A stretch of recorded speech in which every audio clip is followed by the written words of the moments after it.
Hi again, kiddos. I hope you're ready to hear the 5th chapter, which is titled Looking for Suzanne. And we have a picture of Boots. I'll keep Boots inside until after you've left, Dad said at breakfast the following morning. If I don't open the cat flap for an hour or so, and I give him lots of attention, I'm sure he'll stay put. Well, I hope so, said Mom anxiously. We don't want him to wander too far. If he starts going out in the road and along the sidewalks, he could easily get lost. Oh, that wouldn't be fun, would it? She glanced up at the clock. Oh, I'd better get going. Have a wonderful day, all of you. Suzanne, do you want to invite that nice girl from your class to come over after school one day? What was her name? Izzy? I can call her Mom. Maybe she could come tomorrow. Dad nodded. I can pick you all up from school. Suzanne smiled. Dad had been so happy when she'd come home the day before and said she'd actually had a good day at school. She would really like Izzy to come over. I'll ask her, she agreed, tickling Boots behind the ears. He was sitting on her lap, hoping for a bit of toast. He particularly liked toast with jelly, so Suzanne made sure she always had jelly on at least one piece now. She tore off a little corner and passed it down to him, watching him crunch it. He licked his whiskers for the crumbs. Do you really think Boots will be all right? She asked Dad anxiously. I don't want him to be lonely. A cautious paw reached up onto the table looking for more toast, and Dad snorted. He'll be fine. He knows how to take care of himself very well, don't you? He added, scratching Boots under his little white chin. Yes, you're so cute, even if you're trying to steal yourself a second breakfast. Boots drooped his whiskers and stared at Dad, his blue eyes round and solemn. Suzanne giggled. Boots made it look as though he were starving to death, and even Dad was almost convinced. He glanced down at his own plate of toast and then shook his head firmly. That kitten is a clever one, he told Suzanne. Yes, but you know what? Clever kittens sometimes get into big trouble, don't they? Yes, they do. Well, let's find out what kind of trouble he gets into. Boots prowled up and down the hallway, his tail twitching angrily. Suzanne had left him behind again, and now his cat flap was closed. He didn't understand what was happening. Why did she have to keep going away? Hey, Boots, cat treats. Suzanne's dad came out of the kitchen with a foil packet, and Boots turned around hopefully. He loved those treats, especially the fish-flavored ones. Good boy. Yes, Suzanne said some of these might cheer you up.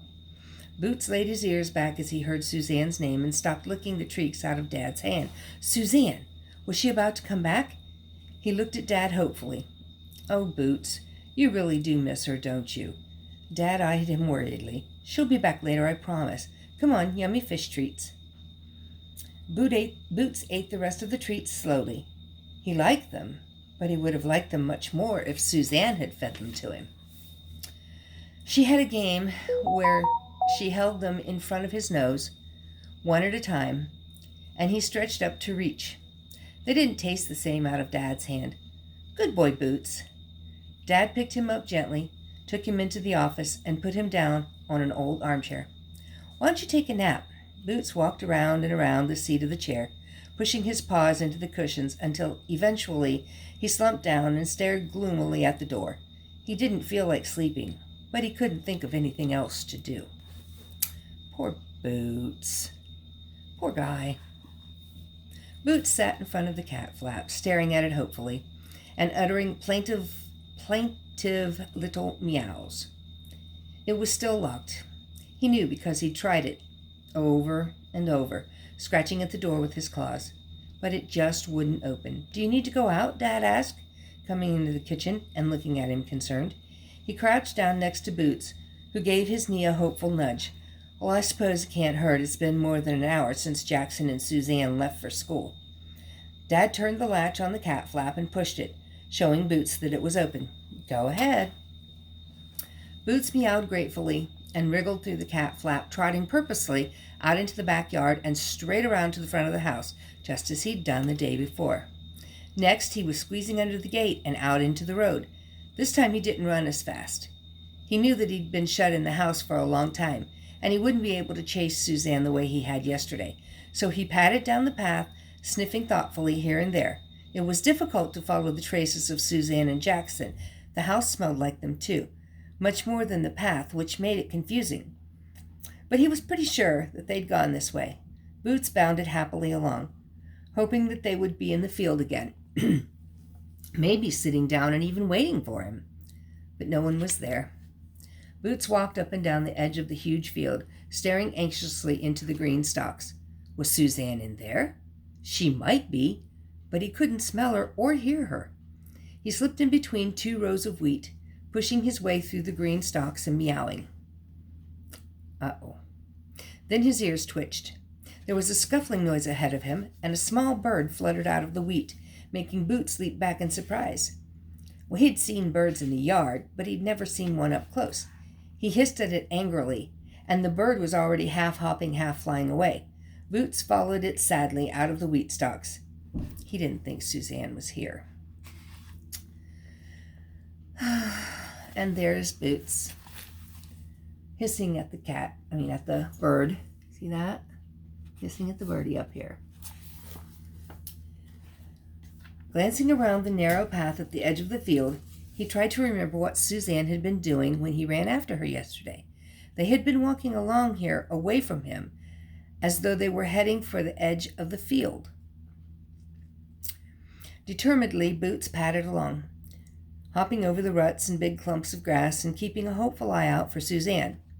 At the corner of the field, there was a gap in the hedge, and then a short, muddy path leading out onto a road with a sidewalk. Boots had never really seen a road, and he jumped back, his whiskers bristling, as a car roared past.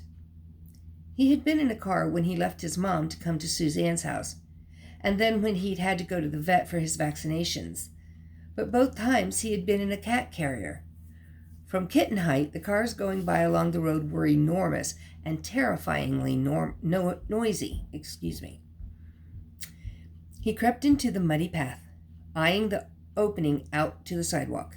His ears were laid back nervously, but at the same time, Boots breathed out the faintest little purr. The cars weren't the only noise he could hear. There was shouting and laughter, the kind of noise Suzanne and Jackson made. He wasn't sure it was them, but it was sure worth looking.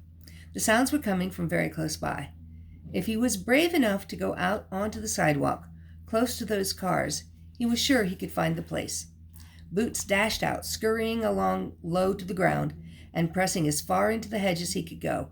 Every time a car went past, which wasn't very often, thankfully, he buried himself under the prickly branches at the bottom of the hedge and peered out, his blue eyes round and fearful. Poor little guy.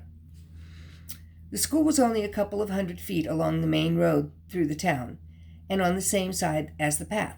Boots squirmed under the metal fence at the side of the playground and scuttled behind a wooden bench, where he sat, curled up as small as he could, and watched the children racing around the basketball court. It was very noisy. He had thought Suzanne and Jackson were loud, but there were so many children here, and they were all wearing the same red cardigans and gray skirts or shorts. He couldn't see Suzanne at all.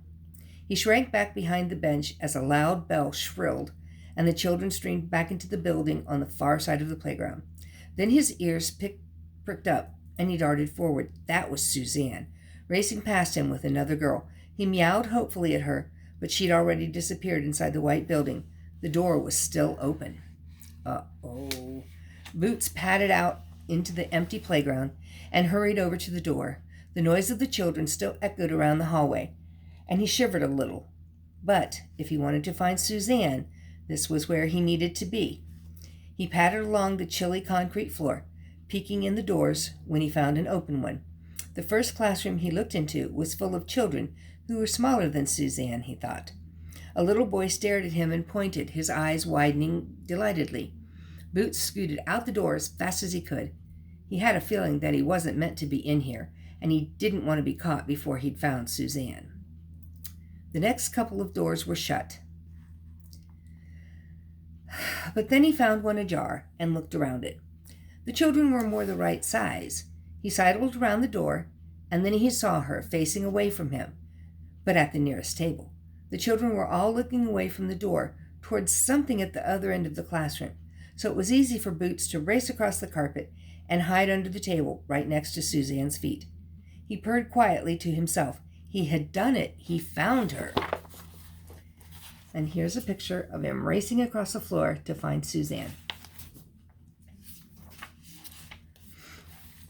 Okay, my. This little kitten is going to get into trouble, isn't he? Yes, I think he might be. All right, we'll find out. Very gently, he rubbed the side of his head against Suzanne's sock. Suzanne gave a tiny squeak, and Izzy stared at her. What's the matter? Something under the table, Suzanne whispered, her eyes horrified. It was furry. What if it was one of those enormous furry spiders? There were definitely more spiders in the country. She'd found a huge one in the bathroom over the weekend. Very slowly, she peered under the table, and Izzy looked too. A cat! Boots! Mrs. Mason looked around sharply, and Izzy and Suzanne tried to look at the board and pretend there wasn't anything under their table. Boots purred louder and patted at Suzanne's leg with a velvety paw. What's he doing here? Izzy whispered as soon as Mrs. Mason had turned her back toward the board.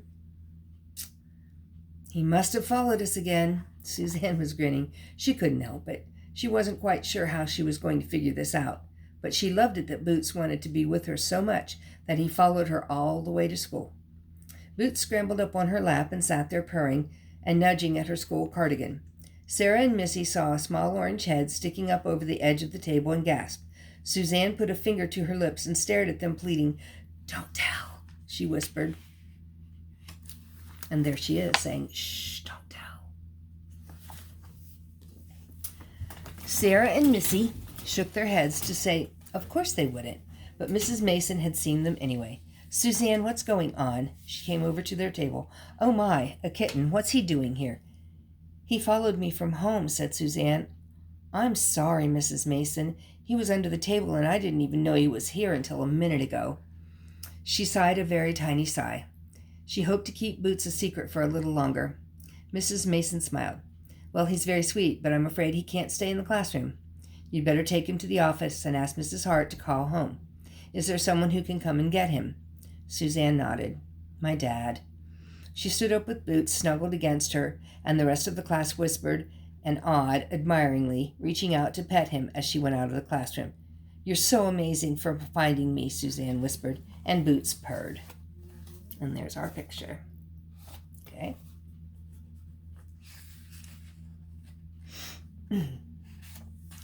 And that is the end of chapter 5. So next time we will continue with chapter 6. And then we'll have 6, 7, and 8. So we have 3 more chapters. And I think that's going to work out fine. Okay.